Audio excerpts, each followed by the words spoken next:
Okay, so everybody, welcome to this webinar, and I'm glad that you're here. I'm sure you will not regret it because this is going to be the opportunity of a lifetime. It really is. I mean, have you ever looked in the mirror and thought, what am I going to leave as a legacy? What am I going to do to make sure that my family is taken care of, that my grandchildren are taken care of, in a world where everything changes so fast? Well, as we said already in some of the videos, we have found the one thing that you can do to make sure that that happens.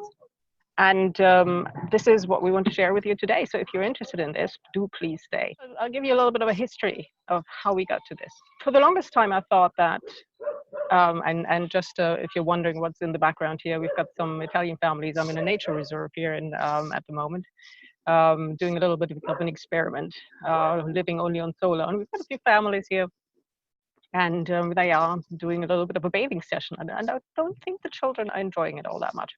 But anyway, for the longest time, I thought that to survive, you have to compromise, right? You can either do what you really believe in and starve, or you can do the sensible thing and work in something sensible, basically. And that is how I ended up living my life. And it wasn't always that way, because as a child, I really believed in taking care of the environment. And that was quite a while ago. And I did, for a very long time, I did drive to school with a bicycle because I didn't want to use the bus or the car and add to fuel emissions. And that was 35 years ago. So that discussion has been gone on for a very long time. And at the time I was, getting up at literally 5:45 in the morning to take my bicycle in the freezing snow at 6:30 and to be at school at 7 or 7:15. And it was 3 miles up the hill, and I really didn't enjoy it, but I really wanted to do my bit. I realized that my mates there, their favorite pastime was to go cruising, which was basically using their 4x4s, driving around aimlessly, nowhere to go, and just putting fumes in the air while I was freezing my butt off on my bicycle. So that was a little bit of a frustrating experience, and I don't blame them because the environmental stuff hadn't been discussed where I was there as it had been at home. So they didn't really realize that there was anything wrong with it, so it was just frustrating for me. I had been doing this bicycle riding for years, and they drove around with their cars and destroyed it all on the weekend. So that was kind of how I felt at the time. So I was a little bit frustrated about that. And then later, I really believed in renewable energies, right? And I believed in solar, I believed in wind. And my boyfriend made fun of me. He said that solar was so, out there and it wouldn't happen for at least 100 years. But I kept believing. I kept riding my bike. I was one of the first ones who bought themselves an electric moped even, and took it until literally maybe, 6, 7, 8 years ago. Took it up to the station, to the train station, and then took the train from there, and I almost killed myself with it because it was going 25 kilometers an hour. But it was so big that it couldn't go on the bicycle path, so I had to go on the normal road even when it was snowing. And it wasn't the greatest experience, but at some point, because nobody around me took part, and I thought I'm the only one, I kind of gave up. And I started taking my car again. I started not doing the things. I didn't feel good about it, but I thought, okay, if it's only me doing it, it's really not going to happen, right? So I gave up. I saw all the damage was being done to the environment, which had been predicted, and I saw it all going down. I thought the point is that change is just too difficult, especially if you're doing it by yourself. You can't do it. But sometimes life has a way of kind of getting in your way when you haven't learned a lesson. So the funny thing is that a few years later, I ended up by chance in a company. It was probably one of the main biggest players in the industry, and still is. And I ended up working for them. Turns out there was a massive change necessary. And it wasn't that they employed me for the change. They realized 2 months after I was employed that there was this massive change necessary. And then a mistake was found out. And all of a sudden, all these procedures came in that business put in because they thought that would help, that it will never happen again.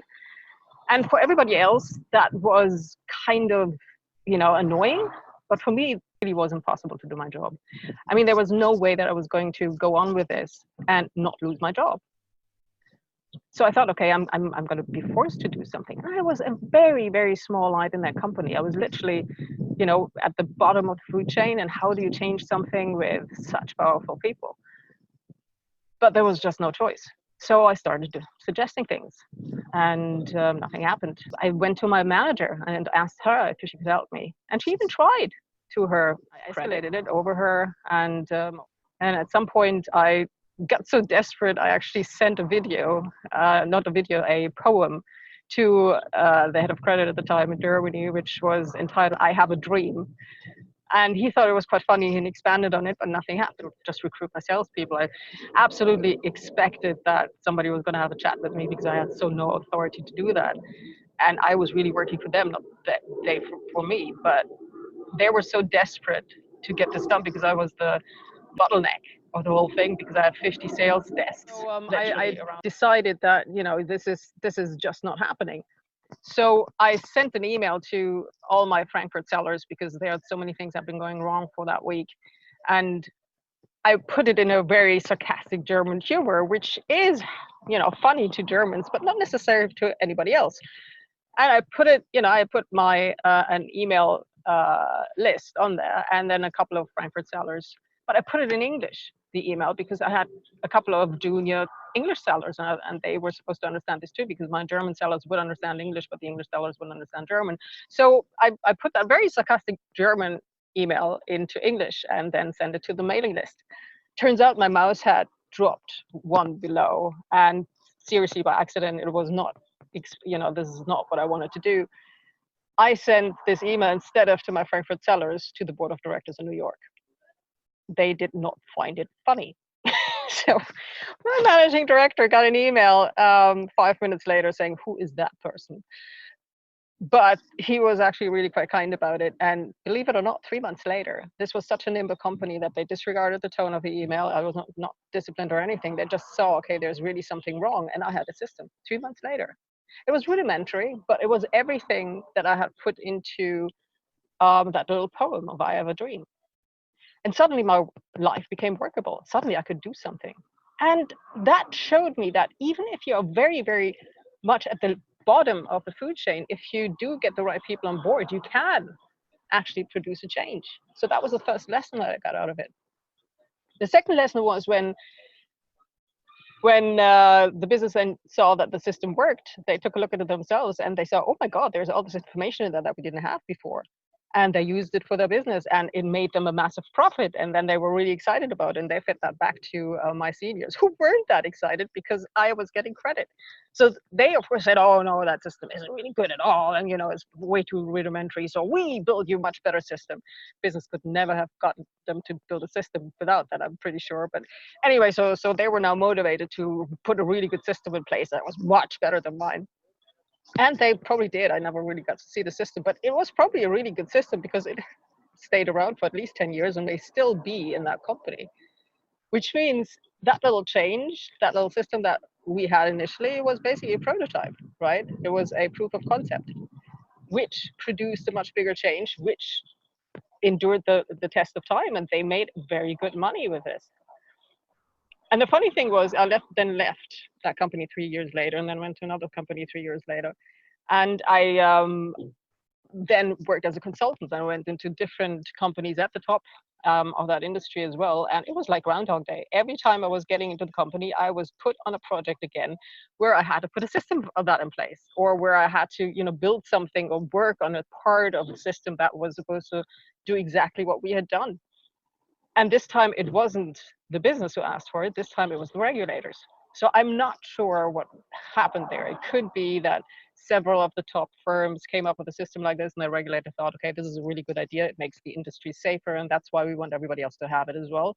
Or if it was actually our system that they saw first, which is a possibility. I kind of like to think it was, you know, was that, and I birthed the start of, you know, a revolution in the industry. It probably wasn't, but you know, it is a really nice thing to see. And what was really interesting about that, not just the snowball effect of it, but the people who were in it first, like our company, who had this kind of system first, they made a massive profit out of it. The ones who came in last, they had to put it in place too. It was much more expensive at that point because they had waited so long that they had so much more data to deal with.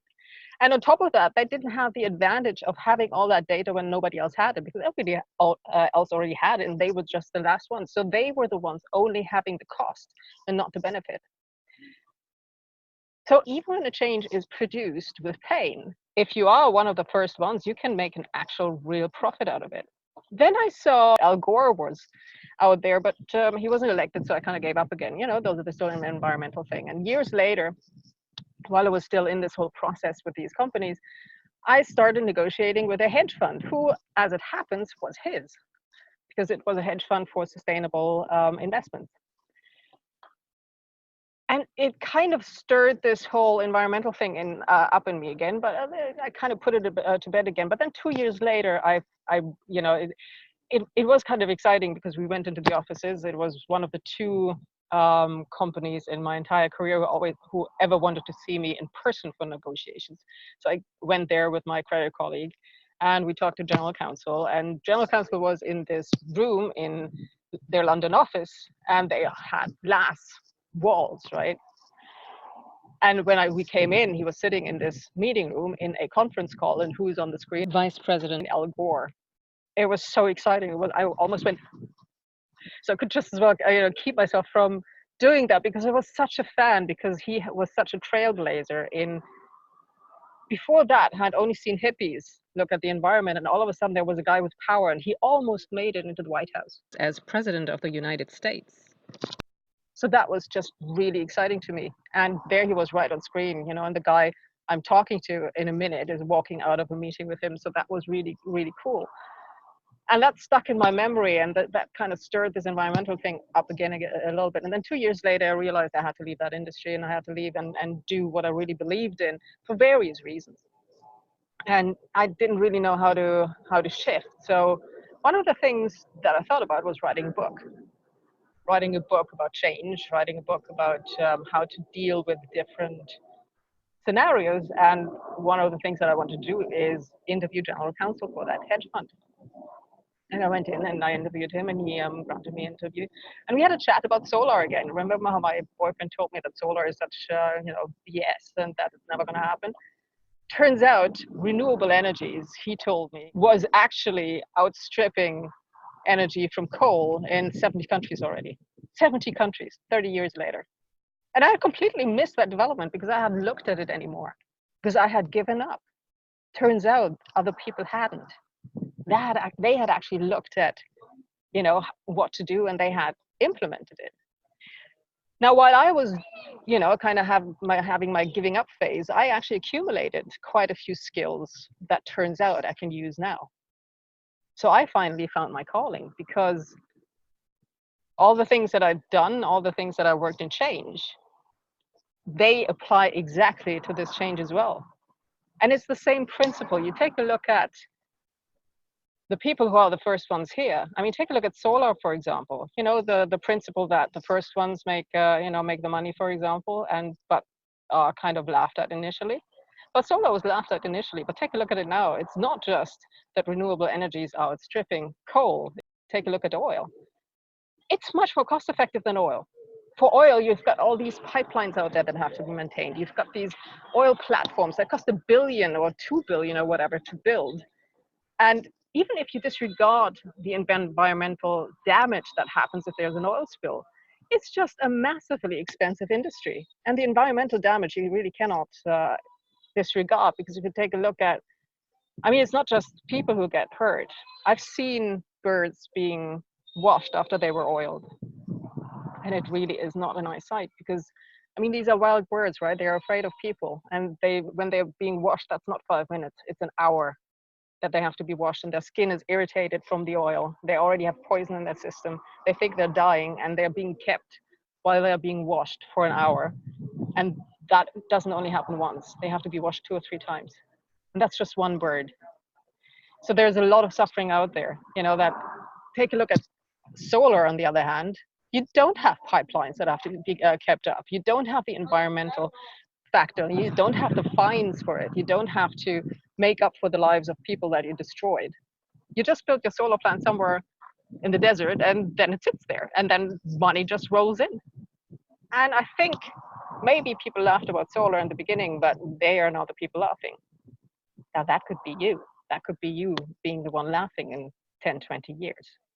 At that point, I looked at win-win situations. So how can you, because if you only preach to people, which is what happened a lot of times beforehand, then, people kind of get a bad conscience, but you get these results. You get these, people just fighting you and trying to slow you down. And then I thought, okay, what if you can make these changes and they can win? Just as in my first company, if the change came out of pain, but the company won out big. Is there possibilities to do this here too?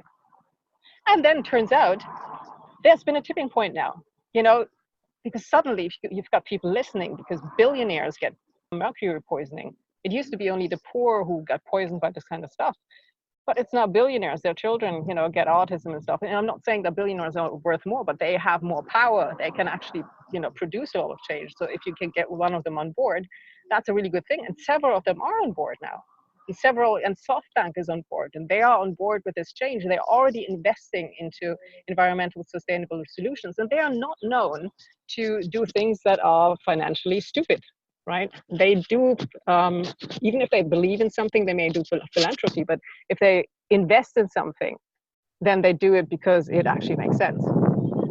And it's not just that we can't poison the environment anymore and get away with it. It's also at the same time, there's all these new technologies out there that make things possible, right? So suddenly you've got the interest there, you've got the power, you've got the money, and you've got the technology to really produce a massive difference, and people can build on each other and build on each other and build on each other, which is a really beautiful thing. So 30 years ago it was just hippies, but now it's everybody's getting on board. And X Prize, Peter Diamandis' company, is funding all kinds of competitions that include taking plastic out of the ocean, for example, or taking CO2 out of the environment. So sustainability has become a massive marketing asset. And environmental pollution has not only become financial, but a huge reputational risk as well. So there is a massive shift out there. And it's not just in big companies. You may think, okay, billionaires have the money that they can invest into stuff and just take the risk. But the other day I went to a supermarket here, and I put this into one of the videos already, so you may have seen this already. And I went in there, and as I said, this is a nature reserve. And I went to the supermarket, and they still use plastic bags. And I went in there with my bag, not because I was looking at the, protecting the environment at that point, but simply because I had my bag with me. And I told her, no, I don't want a plastic bag, I'll take my bag. And she launched into me because she thought that I was blaming her and that everybody's blaming her and there's all these cars out there and they are bad too and nobody says anything about that. And launched into this big speech, and which I hardly understood because my Spanish isn't that great. And I was just standing there and thinking, I just told her to put my stuff in the bag, because she was looking at it as she being the victim. Everybody else, is blaming her and she can't do anything about it. It's the government and the politicians who are doing all this stuff. And then I told her, you know what? You can't do anything about the politicians. You can't do anything about the big supermarkets or whatever who are not using plastic bags anymore right now. But you can take a look at yourself. You can take a look at what you can do. Didn't really know how to react to this. And, obviously plastic is bad for the animals. They get killed all the time. And then I had just snorkeled on the beach and snorkeled through plastic, including some items that you don't want to snorkel through. And there were kids in the water as well, and they swallow water, and they maybe not only swallow water in that case, right? So I was on board with that whole plastic case, but I also saw her, and I saw how hurt she was about the whole discussion, because it turned out that she was actually, the next time I came in with a bag again, but she told me that she was actually recycling. She wasn't actually against plastic. She was just against being blamed. So I showed her my bag. I had brought a different one, which was a Hessian bag from one of the supermarkets in the UK. And I told her, you know what, this is Hessian. You can use it several times. I've some of these bags I've had for years. They're really sturdy. So they're better for the environment. They're biodegradable. They're also, you can put your logo on there. And the supermarket probably buys them for about 10p and sells them for £1, or like in euros, that would be 10 cents, and you sell them for €1. I mean, the supermarket may have, a better wholesale deal than they would get, but still, you can make a profit on it. And tourists are already used to buying these things. And on top of that, they would get a souvenir. And you would have the benefit of doing the right thing because the animals would be saved. And suddenly, just that shift of perspective, the lights turned on in her eyes. And she thought, oh my God, and her husband too. And, suddenly we were best friends. If you take a look at a situation like this and you are getting blamed, you think, this is a horrible situation. If you just shift your focus, you may actually find a win-win solution in there, which is really, really nice and profitable. And that is exactly what we're going to be discussing, because what we are putting together, there are opportunities all around it. And what we are putting together, this is what I've finally decided, this is the best thing we can do going forward, is put a mastermind together to find these opportunities. Because on your own, you can find opportunities, all right. But if you work together with other people and you build on each other, you build on each other's ideas, you build on each other's platforms, then you can get much further than you could get by yourself. And how do you build your legacy? Well, which dream did you let go of? And if you didn't let go of a dream, how about you come aboard with us? How about you find that one thing, and that's where the legacy comes in, the one thing that will shift an industry so that all of a sudden it goes into a different direction, because that is how you can leave a legacy. It's enough already if you just shifted a little bit, like we did with our little prototype program, and suddenly somebody else took their program and wanted to make a better one, but suddenly they wanted to do it, right? So you can create a shift there, and then suddenly there's a shift in the industry.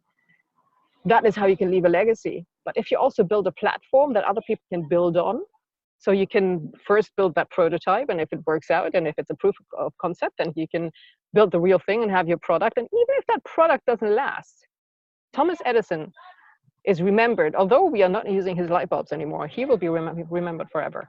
So that is how you leave the legacy.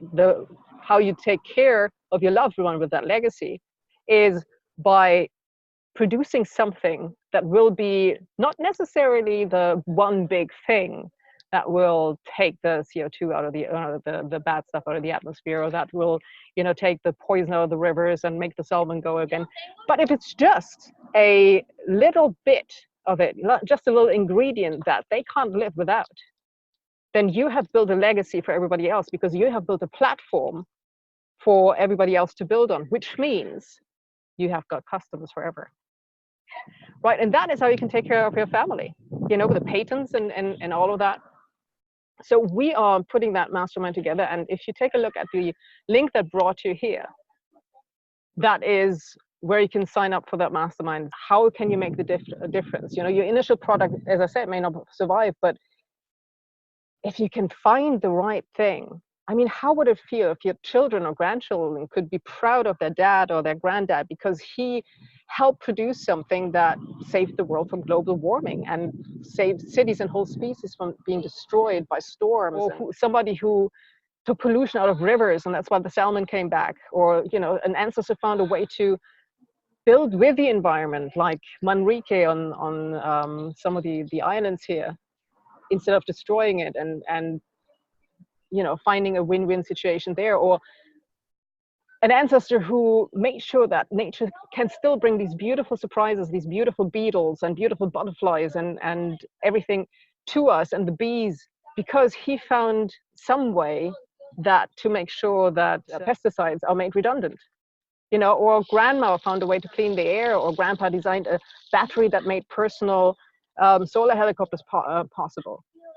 How would it feel if you could be remembered like that?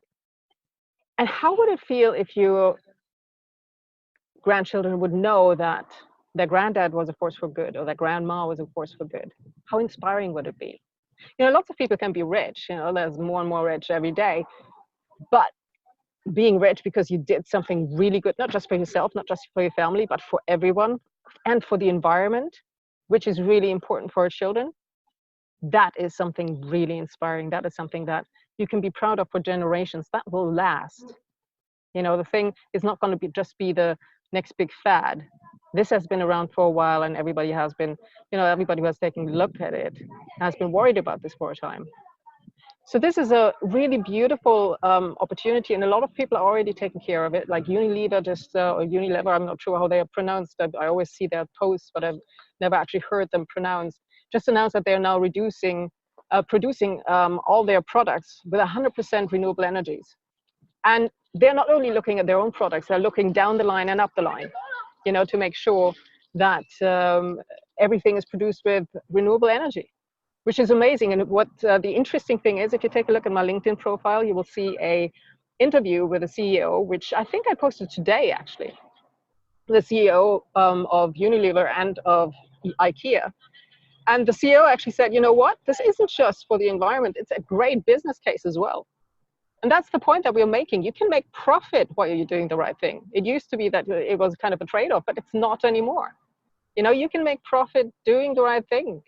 Can be a lot cheaper for you. Solar versus oil is an example. Virgin has very ambitious goals, and you know, with regards to their fleet, billionaires are investing into environmental projects, and you know, not just in terms of philanthropy, but actually investing into their, you know, it's a business case for them. So does SoftBank. They just invested into a battery storage, some battery storage technology, I believe. So how will you get the idea to make this happen? Well, here's what I know. What got you here won't get you there. You know, if you use the same kind of thinking that you had before, then you'd already be there, right? So at the moment you're not, so you need something else. You need some more input. So if you need some more input and you use a mastermind for that, and you want to pay somebody for that, I really like it to be me, because I know that I do care. Somebody else may not. I know that this is going to be what I'm going to be doing for the rest of my life in some form or other, and I'm going to produce massive value for you in this. And so we have this mastermind will be on the 26th of October from 9 to 12:30, and it will be in a different location than here, because obviously this is not working. But you can join from wherever you want.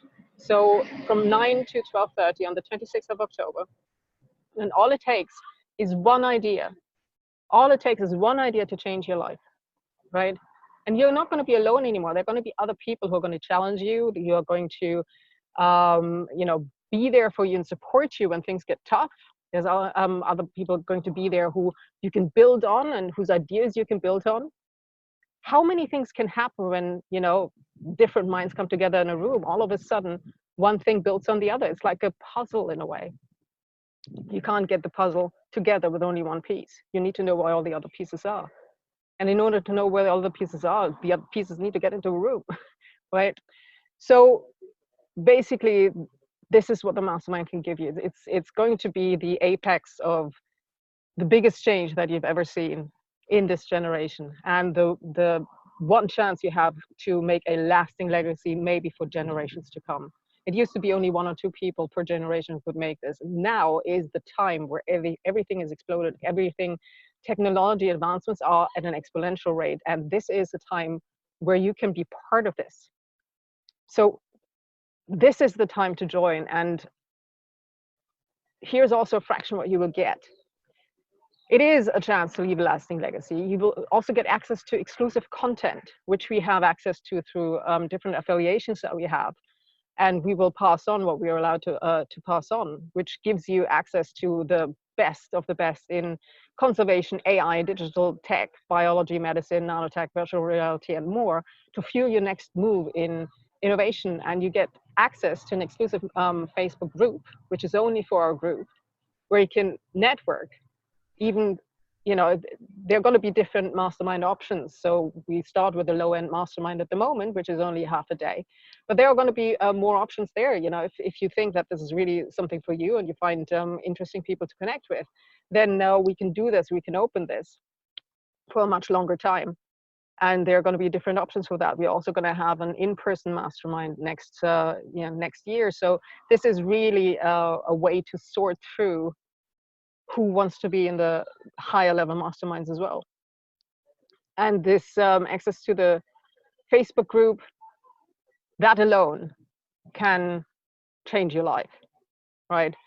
And Vice President Al Gore said, "We, the human species, are confronting a planetary emergency, a threat to the survival of our species that is gathering ominous destructive potential.